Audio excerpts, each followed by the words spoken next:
guys, welcome back to my channel. If you're new here, my name is Good News Felix. I film videos from Abuja. If you're new here, I mean you're just stopping by or seeing my face for the very first time and you're yet to subscribe to this channel, don't worry, you came at the right time because we're about to do some amebo right now.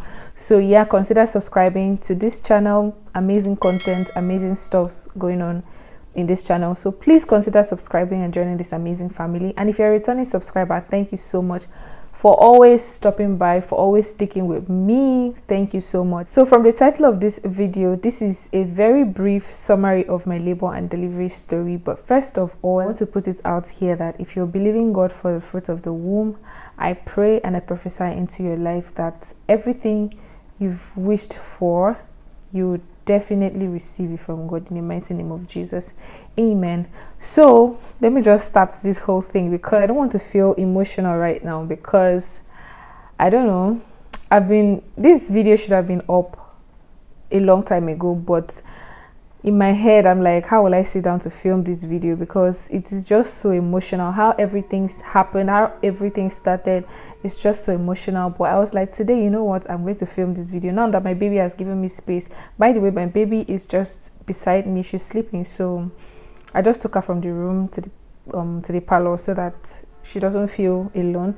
So yeah, as I was saying, this video should have been up a long time ago, but I've been emotional. My emotions have just been all over the place. So today I just decided, let me just film this video once and for all and get it off the way. So my EDD was supposed to be on the 16, 17 of October, but as God would have it, I gave birth on the 4th of October. That's like 2 weeks, more than 2 weeks ahead of my EDD. So I gave birth on the 4th of October. So how did it even start? There's a lot of small stuff that happened prior to the week that I gave birth. I wasn't feeling my baby's movement like I usually would feel. I mean, my baby has a pattern of always kicking me. Like, she'll kick me in the morning, then she'll wait till about evening, she'll kick me. So I wasn't feeling any of that. And as a first time mom, I was so worried. Like, I was so worried. My first time of being pregnant, I was so worried. I was like, God, what's going on? I've carried this child from the beginning to this point, and what is going on? So I was so worried. My mom, I was staying with my mom-in-law as at the time I gave birth. So she saw how worried I was. I called my parents, I called my mom. I was like explaining to her, is this how it is always? I mean, towards the end of the pregnancy, do you start feeling less movement? My mom was like, that it happens. My mom-in-law was like, it happens, but I do get coconut head. I was like, no, you know what, I don't want to take chances. Like, I really don't want to take chances. I was doing my antenatal in Abuja before, but when I came down to Akwa Ibom, I had to register for, you know, antenatal again over here. So I told my mom-in-law that, you know what, before I have high blood pressure, I'm going to go to the hospital, just go and confirm that everything is fine. You know, better to be safe than sorry. So she was like, okay, just go so that your heart to be, you know, calm. So I went to the hospital. I went and complained to the nurses. They were like, okay, now they're going to that stuff they used to, it's not actually a scan, but there's one, what they call that thing, there's this stuff they used on my stomach. Okay, it is called a dropper. Yes, a dropper. I feel like that's the name, a dropper. So they used it to hear my baby's heartbeat, and I could hear my baby's heartbeat. It was very strong. So she was like, are you hearing the baby's heartbeat? I was like, yes, I'm hearing it, but she's still not kicking me. That's all that matters. I want her to kick. If I am hearing her heartbeat, she should be able to kick me, right? So she was like, okay,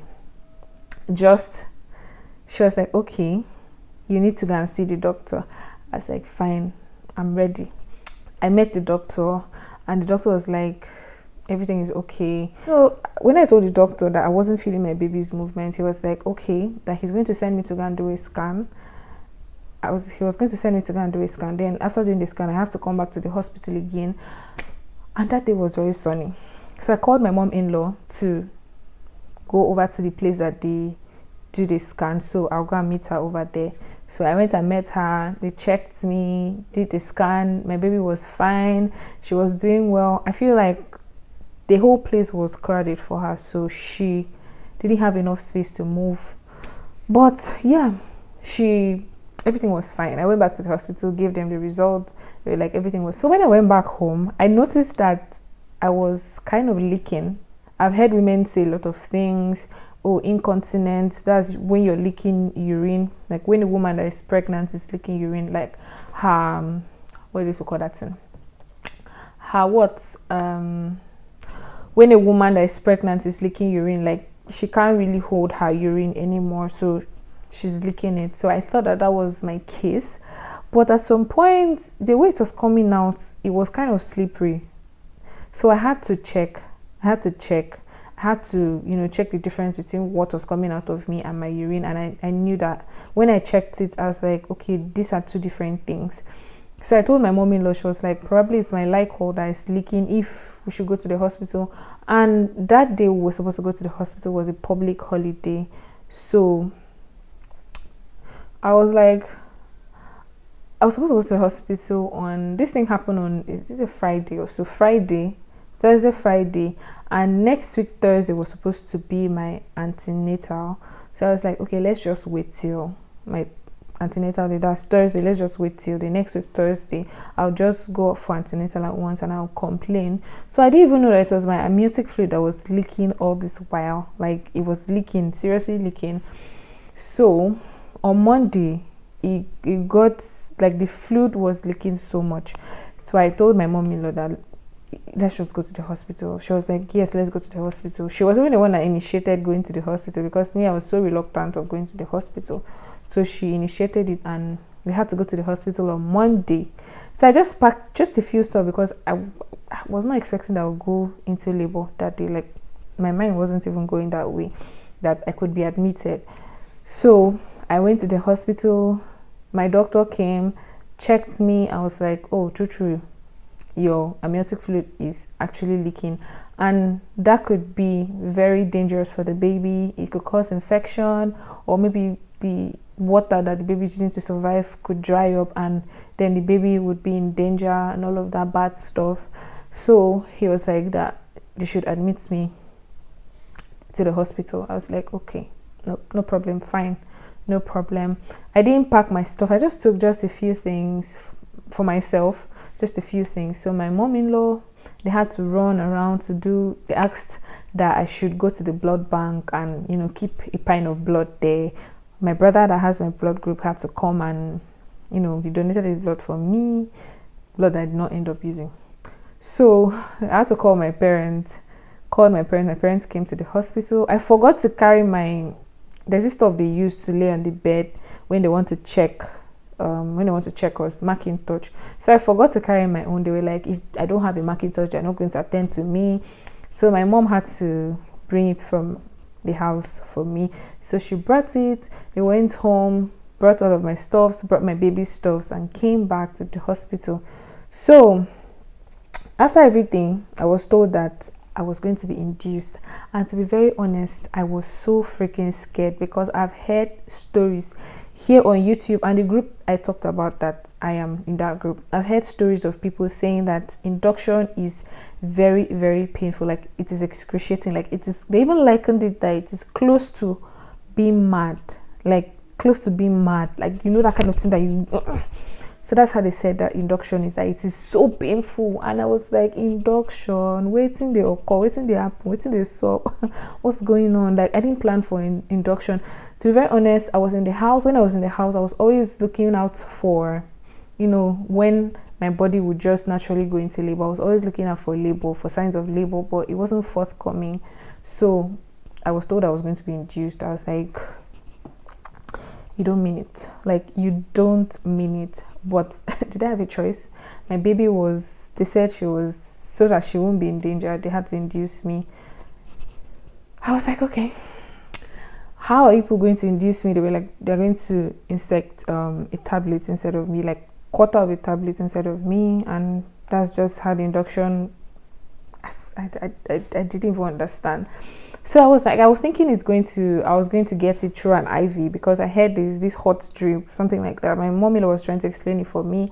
Hot drip, we all thought they were going to do it through an IV, but nope, they had to come insect it inside of me. So the doctor was like, if this doesn't work, like if this induction does not work, if it fails, because they're going to try it for 2 times, they're going to insect that drug. So if they insected this first time and it doesn't work, they'll try it again the second time and it doesn't work, that I was going to be wheeled into the theater and CS. I was telling God, please, me and CS, me and God, we not bargain for CS. I'd never bargained for CS and I will never bargain for CS. Don't quote me wrong. I'm not saying that CS is bad. But if I wanted CS, I would have done an elective CS. But I've gone through a surgery before, so I know how it feels. So I didn't want that. I just did not want to be, I just did not want CS. So, like I said, don't quote me wrong. Those that have gone through CS, I mean, it doesn't matter how your baby comes out. So far, your baby comes out healthy and you yourself, you're healthy. That's just what matters. So it doesn't matter the form or method of how you gave birth. So far you gave birth and you and your baby, you guys are alive, fine, that's not a problem. But for me, I didn't want CS. I just wanted to go into labor naturally. So when the doctor was like telling me that, oh, if this does not work, you're going to go into the theater and open you up, I was like in my mind I was like, come on, this one you're just saying because this is not what me and God bargained. So don't worry, everything's going to be fine. So I was induced around 10 o'clock. The doctor asked me to stay in bed for 1 hour, 10 to 11. I should stay in bed for 1 hour so that the drugs is going to melt and start working. So yeah, I stayed in bed for 1 hour. I got up after that 1 hour. I was so tired of lying down. I got up, I started walking. Before you know it, I started feeling some tiny pains here and there. I met the doctor on the staircase. The doctor was like, why are you walking? I told you to be in bed. I was like, doctor, this is 1 hour already. I'm tired. Let me start walking in case this is going to fasten up labor. Let me start walking. Doctor was like, oh yeah, go back to bed. I went back to bed. From 11 o'clock, this thing started, like, it started mad. Like, I was almost running mad. You see that thing they said, oh, it's close to madness. Sure, it's close to madness. I was almost like close to going insane. Like, it was so painful. I can't even explain. I feel like people can't really explain the depth to which this labor pain is. You can't really explain it except you're the one experiencing it. That's when you would know. That's when you feel the pains. But if it's for someone to come and sit there and start explaining labor pains for you, you can't explain it, because this pain is if you have a very high threshold for pain, I mean, you can endure it. I have a very high threshold for pain. I have very high threshold for pain, so I was able to endure it. In fact, even my mom-in-law and my mom, after the whole thing, the way they cooked for me, because they were just hailing me, the way you were strong, I was like, come on. So yeah, like I said, you have to experience this pain for you to know how it feels. So the thing started, like, I feel like what they told me, natural, when you start feeling labor naturally, it comes and it breaks, but induction, it doesn't give you space. Like, it just comes, the contraction just comes like that. It doesn't give you space to even breathe. So the contractions were just coming, coupled with the pains, everything was just coming. So my water eventually broke. Okay, the doctor came back around 12 to check me. I was 2 cm dilated. So he came, he checked me. I was 2 cm dilated. So it was like, okay, now is the time to start walking about so that labor can, fasten up. So I started walking about. So the pain was just too much. Everybody in the ward, they were sleeping. My mom-in-law was sleeping. My mom was sleeping. I was the only one walking up and down because it was so painful. Like, I'm not kidding you. It was painful. So my mom-in-law was like, if there was anything they could do for me so that I could at least have a reasonable amount of sleep before, the pushing starts. So the doctor asked them to get a particular, drugs. They got it, and I was, they injected me through my veins. So that drugs helped to reduce the pains, and also that drugs was to make me sleep. To be very honest, I was so drowsy. Like, I felt like sleeping, but I couldn't sleep because the contractions were mad. Like, they were just coming back to back. The contractions were coming back to back. I was like, God, I don't think I'll be able to get pregnant. I don't want to get pregnant again anytime soon, because What women pass through, bro. What women pass through. It's not a thing of joke. Like, I feel like men have to also pass through this thing to know the extent to which we bear my god, I don't even know how to explain it, but the contractions were just coming in back to back. So around 2 o'clock the doctor came, checked me. I was 4 cm dilated. He was like, okay, let's move you to the labor ward. I was initially in postnatal ward, so they moved me to labor ward. I moved there. They gave me a room, gave me a space. So my mom-in-law, my mom, they were still with me. My husband was not even with me as at this time. He was still in Abuja. So I was just doing the whole thing alone with my mom-in-law. They were just praying for me. They were like, trying to encourage me to be strong, to just, it will soon be over. I was like, okay. I was feeling so, oh my god, I was feeling so sleepy. The labor ward people were asking them, how far, what did they give me that I'm feeling so sleepy? Like, I'm trying to I'm walking about, but I'm sleeping at the same time. Whilst walking, I'm sleeping. I'm walking, I'm like, my mom-in-law was like, hey, Jesus, who do this thing? And she was the one I went to go and buy the drugs. So I was sleeping, I was still walking about, I was sleeping. So they came, checked me again. I was 6 cm, I was 5. Before you know, how many minutes later? 6 cm. Before you know, how many minutes later? 6 cm. So the nurse was like, I should just keep walking about, that would help speed up labor. I should keep walking about or more. I was walking. I was so exhausted. I was really, really exhausted. I wanted to drink water. You guys, oh god. That's when I knew that water is life. Like, water is life. I wanted to drink water. They told me no, that I cannot drink water at this point. I'm 7 cm. I cannot drink water. I was like, why? She said, you just cannot drink water at this point. You're going to be lazy when you want to push. I was so thirsty. They didn't allow me to drink water. Even my mom-in-law, she was already telling me that I should not drink water because Jesus Christ, during this pregnancy, God, I feel like a tanker. I drank a whole lot of water. Like, I was fresh, bro. I drank water. Like, if anybody could tell me that I would drink the amount of water I drank throughout my pregnancy, I'll tell them, you're high. But I drank water and I was fresh, like very fresh. You know it. So I was very thirsty. They didn't allow me to drink water.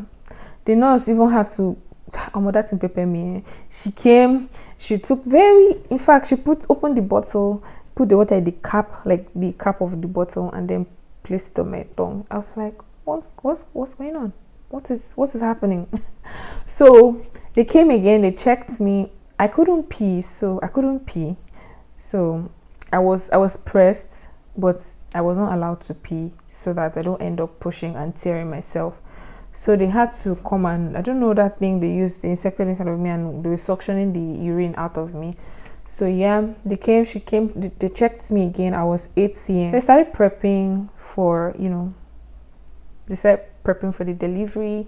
I was 9 cm. I was still 8 cm. And at this point, I had it up to this point. I was like, the pressure that my baby gave me, like the pressure on my pelvic was crazy. I felt like pushing, but they told me don't push so that it won't end up tearing you. God knows, God bears me witness that I tried my best to hold it. Like I was pelvic floor exercise. You guys, if you're pregnant, start doing that exercise because it really helps. It really helps. Like, pelvic floor exercise is this kind of exercise that when you want to pee, you hold your pee. You're not peeing all at the same time. You just hold it. You pee, you hold. You pee, you hold. You know, that kind of thing. So it helps your pelvic floor. So that exercise really helped me. I was able to withstand not pushing my baby out because it felt like my baby was almost coming out of me. Like, if that's how it felt, I was shouting. In fact, at this point, I was not even shouting before. At this point, I was already shouting. I was like, oh God, I started saying they are wicked. People are wicked. Okay, people should go and do me. I started saying they should go and I want the CS. Last, I want the CS. So I started saying that I want CS, that they should go and do me CS. Let this baby just come out of me. Almost, is there anything I did not see? My mom-in-law was like cleaning my mouth. She was like, God forbid, I cover you the blood. God forbid, you're going to give birth to this child like the Hebrew. I was like, oh my God, I don't hear this Hebrew woman matter tire. Like, I am exhausted. Can this baby come out? Ah, God, it was crazy. The pressure was getting worse. The pressure was getting worse. So they prepped me. I climbed on the bed. They wanted to check me again. I was like, no, don't check me. Don't put your hand again. I'm tired. Do not put your hand. I just want to push. That's everything I know, that I just want to push. And I'm lying down on this bed. I want to push my baby out and place. I want to see, as I'm talking to you people, I was still feeling very sleepy. Like I was talking, like I was sleeping and talking at the same time. Oh my God, I was sleeping. I was seriously sleeping, but I don't know how. I was still conscious of myself. So I reached 9 cm. They were like, okay, you know what, let's start pushing. I opened my legs. They came. They were like, push. I pushed. Push again. I pushed the second one. After the second one, contraction stopped too. Hey God. When they just said, no, I told him I wasn't feeling a contraction. I wasn't having, excuse me. I told him I wasn't having contractions anymore. My mom-in-law heard it. She was like, hey, Jesus. These people started kabashing prayer outside. Like, they started kabashing serious prayer outside. I was like, God, I beg. I cannot go this far and reach this point, and then they will tell me they want to wheel me into the theater because of work, because contraction has stopped. Not lie. I was like, I started praying. Inside of me, I started praying. I started singing songs. Like, I started praying silently. I was like, God, please do not fail me. Do not fail me at this point. I don't know. God came through for me. Like, God came through for me. The one contraction that came, like the very final contraction that I had, that was what I used. I used all my energy, all the strength I had left inside of me. I used it to push. I don't push the picking commodes. She just came out. So yeah, she just came out, and that was just how God came through for me. It came out. I didn't even need to do much for the placenta to come. I just pressed my stomach and the placenta came out. And luckily for me, she didn't give me a tear, but I actually got an episiotomy. Yeah, I think that's what they call it. The nurses, they had to just cut me a little bit, and you know, the stitching was nothing. I didn't feel nothing. In fact, that when I was sleeping, when they were stitching me, I didn't feel any pain. So they just stitched me, and I got up. They brought in my baby. My baby, like I said, she descended really low, so it kind of gave her a mark here. All this place was black. Half of her ear, half of her head, it was very dark because she descended low and she was just there. So, but she's fine now. She's fine. My pretty girl is fine. She's doing really okay. So after labor, we stayed in the hospital for 2 days. My breast milk wasn't forthcoming. So we started feeding her with Nan. But before I left the hospital, my breast milk started coming out. And then something again happened. I noticed that she had jaundice. But we thought it's something that when we go home, we just dry her under the sun, early morning sun, and to go off. We discharged, we went back home, but we had to go back again to the hospital because the jaundice, it was getting bad. I'm going to insert the picture of what her face looked like concerning the jaundice. Like, it was really showing on my baby's face that she had jaundice. If you just pressed my baby's face, it was yellow. Like, her face, her body was really, really yellow. So, you know, went back to the hospital. We stayed for extra 5 days at the hospital. Like, I was so stressed out. I did not rest. I was so stressed out. I didn't rest. No, nothing. Like, it was just crazy for me. And my baby too, I feel like she was also stressed because she lost a whole lot of weight. She lost weight, but I'm thankful that she has gained her weight back. Like, she has gained extra. Like, my baby's chunky now. So yeah, that's basically how everything happened. I'm so glad that God came through for me.